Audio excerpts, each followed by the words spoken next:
Hey class 8, so we have already completed the first cell organelle, that is mitochondria, and today we are going to read about endoplasmic reticulum. Okay, endoplasmic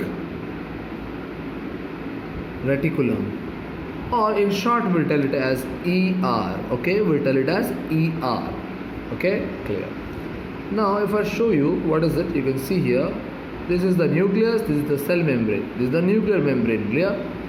So endoplasmic reticulum is a tube-like structure. Okay, it is a tube-like structure, okay, which starts from this nuclear membrane. ये यहाँ से शुरू होगा इस तरह से.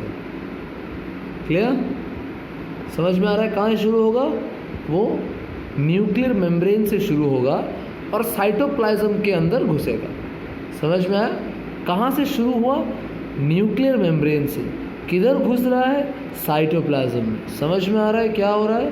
हाँ, endoplasmic reticulum is a tube like structure which extends from the nuclear membrane and goes into what? Cytoplasm. समझ में आया? इसका मेन काम क्या है? इसका मेन फंक्शन है ट्रांसपोर्टेशन करना. Transportation within the cell. Cell के अंदर कुछ अगर भेजना है इसको यहाँ पे वहाँ पे तो ये हेल्प करता है. ये ट्रांसपोर्ट, देखो सोचो न्यूक्लियस कुछ सेंड करना चाहता है साइटोप्लाज्म को, किसके थ्रू करेगा? इसी ट्यूब्स के थ्रू करेगा.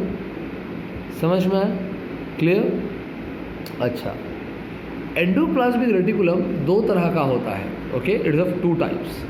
एक है स्मूथ एंडोप्लाज्मिक रेटिकुलम, दूसरा है rough endoplasmic reticulum. Okay, smooth और रफ. देखो मैं इसको मैग्नीफाई कर रहा हूँ. ओके,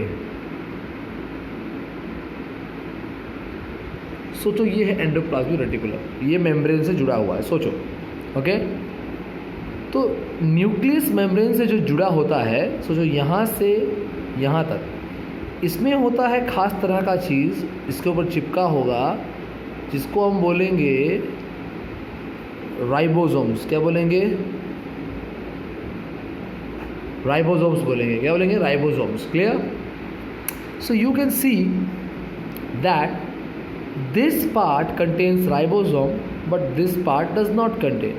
तो दोनों का दिखने में भी अलग दिख रहा है. ये राइबोसोम्स जो है ना, वो सैंड पार्टिकल जैसा रफ होता है ना, ऐसा ही रफ होता है. राइबोसोम एक्चुअली एक ग्रैनुलर चीज़ है. Granular cheese. What do you mean by granular? Granular means like grains, यानी थोड़ा खुरदुरा रहेगा. Okay, granular like means grains, जो थोड़ा खुरदुरा रहेगा, रफ रहेगा. क्लियर? सो तुम देखो यहाँ पे राइबोसोम्स है, इसलिए ये रफ है. ये रफ है इसलिए इसका नाम है RER, यानी rough endoplasmic reticulum. Clear? Rough endoplasmic reticulum. समझ में आ रहा है? Getting my point? ओके, यहाँ राइबोसोम्स नहीं है. It is called as smooth ER और smooth ER SER, RER SER. Clear? देखो कैसे जानोगे? जो न्यूक्लियर मेम्ब्रेन से जुड़ा हुआ होगा वो रफ, यानी रफ पहले आता है, बाद में स्मूथ आता है. समझ में आया? पहले रफ आएगा, बाद में स्मूथ आएगा. क्लियर? रफ का फंक्शन क्या है? रफ क्या करता है? रफ बनाता है protein. It synthesises proteins because it has ribosomes. Ribosomes actually help करता है इसको प्रोटीन सिंथेसाइज करने के लिए. RER के पास राइबोसोम है जो प्रोटीन सिंथेसाइज करता है. यहाँ राइबोसोम्स नहीं है, सो ये प्रोटीन सिंथेसाइज नहीं करेगा.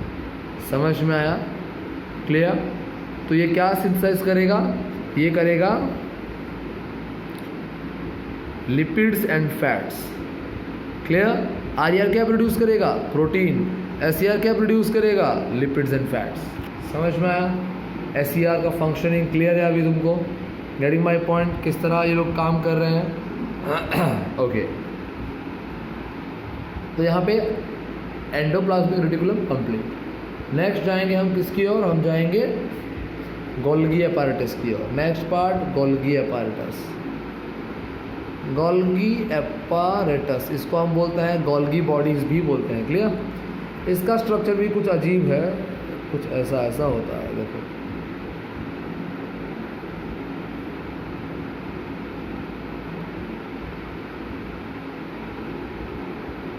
ओके, कुछ इस तरह से,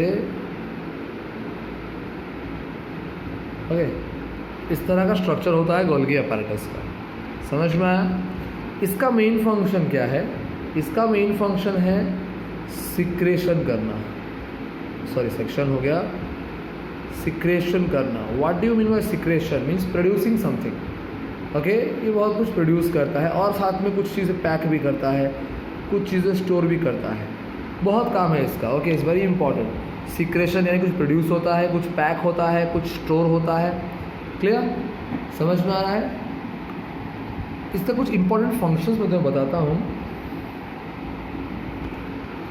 फंक्शंस जान लो। इसका बहुत इंपॉर्टेंट फंक्शन है, it helps in the formation of lysosomes. Clear? It helps in the formation of lysosomes. Okay? ये लाइसोसोम बनाने की मदद करेगा। लाइसोसोम क्या है? लाइसोसोम एक खास तरह का सेल ऑर्गेनेल है। ओके, लाइसोसोम एक खास तरह का सेल ऑर्गेनेल है। ओके, ओके, तो कैसे हेल्प करेगा बता रहा हूँ मैं तुम्हें। लाइसोसोम जब बनता है ना, उसे कुछ एंजाइम्स चाहिए होते हैं। क्या चाहिए होते हैं? Enzymes, digestive enzymes. ओके, इन एंजाइम्स का काम है जर्म्स को मारना। क्लियर? जनरल फंक्शन बता रहा हूँ। तो ये एंजाइम्स ना गोल्गी अपैरेटस में कुछ देर के लिए स्टोर होके रहता है। लिखा हूँ स्टोर करता है। क्लियर? स्टोर करता है। जब लाइसोसोम बनता है ना, ये उसको ट्रांसफ़र करता है, बस हेल्प करता है। मैं नहीं बोला कि ये बनाता है, इट मेक्स लाइसोसोम नहीं, it helps in the formation. Lysosome का एक पार्ट है एंजाइम, उसको कौन एंजाइम देगा? ये स्टोर करके रखा है जो इसको देगा, तो हेल्प कर रहा है। समझ में आया? क्लियर? दूसरा, ये सेल मेम्ब्रेन और सेल वॉल बनाने में हेल्प करेगा। सेल मेम्ब्रेन किससे बना होता है? ये बना होता है प्रोटीन से, लिपिड से बना होता है, ये बना होता है सेलुलोज से। ये सब चीज़ भी यहाँ स्टोर होके रहते हैं, इसीलिए बोला गया हेल्प करता है। गोल्गी अपैरेटस यहाँ पे ज़्यादा कुछ खुद नहीं बनाता, ठीक है, ये प्रोटीन्स को भी स्टोर कर लेता है, कुछ सेलुलोज खुद बनाता है। ठीक है, तुम्हारे में इतना डिटेल्स में नहीं दिया गया है बुक में, मैं बस थोड़ा बता रहा हूँ, समझने की कोशिश करना कि गोल्गी अपैरेटस सेलुलोज थोड़ा सा बना लेगा, लेकिन प्रोटीन्स और लिपिड्स नहीं बनाता, वो इसको स्टोर करता है। और जब सेल मेम्ब्रेन बनना होता है, वो सप्लाई करता है दोनों, तो हेल्प कर रहा है। लाइसोसोम बनाने में हेल्प करेगा और सेल मेम्ब्रेन सेलुलर बनाने में हेल्प करेगा। समझ में आया? अच्छा, मैं एक चीज़ छोड़ दिया, राइबोसोम्स तो बोला। ओके, तो राइबोसोम्स को मैं और थोड़ा डिस्क्राइब करता हूँ मैं। राइबोसोम्स एग्जैक्टली क्या है?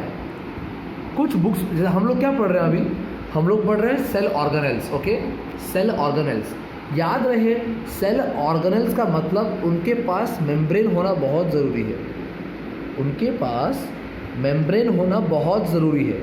अगर उनके पास मेम्ब्रेन नहीं होता है, हम उसको सेल ऑर्गेनेल नहीं बोलते हैं। ठीक है, हम जितना ही पढ़े अभी तक, हम पढ़े माइटोकॉन्ड्रिया, हम पढ़े एंडोप्लाज्मिक रेटिकुलम, हम पढ़े गोल्गी अपैरेटस, सबके पास मेम्ब्रेन है।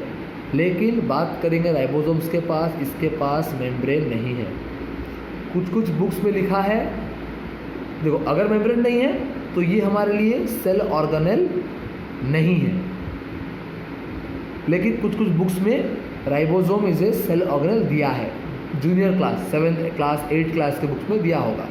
लेकिन हायर क्लास जाओगे तो तुम पढ़ोगे तो 9th क्लास में दिया गया है राइबोसोम एक सेल ऑर्गेनेल नहीं है, ये बस एक सेल का पार्ट है, सेल का पार्ट है, सेल ऑर्गेनेल नहीं है। इस बात के लिए कन्फ्यूजन मत लेना, अगर समझ में ना आए तो फिर से पूछना। समझ में आया? ये सेल का पार्ट है। देखो ये कहाँ कहाँ पाया जाएगा, रफ एंडोप्लाज्मिक रेटिकुलम ये एक सेल ऑर्गेनेल है और राइबोसोम्स यहाँ पाया जाएगा। न्यूक्लियोलस ये न्यूक्लियस के अंदर होता है, याद करो, यहाँ पाया जाएगा राइबोसोम्स। और साइटोप्लाज्म में फ्रीली पाया जाएगा, खाली खाली घूमता है। देखो न्यूक्लियस के अंदर थोड़ा मिलेगा तुमको, आरईआर के ऊपर थोड़ा मिलेगा, और साइटोप्लाज्म में ये फ्री घूमता है। समझ में आया? इसका मेन फंक्शन क्या है? सीधी सी बात है, इसका मेन फंक्शन है प्रोटीन सिंथेसाइज करना, टू मेक प्रोटीन। समझ में आया? क्लियर? Getting my point? आज हम पढ़े गोल्गी अपैरेटस, एंडोप्लाज्मिक रेटिकुलम और राइबोसोम्स के बारे में। क्लियर? और बाकी जो है कल पढ़ेंगे और हमारे नेक्स्ट वीडियो में। Okay, so read this and have a good day.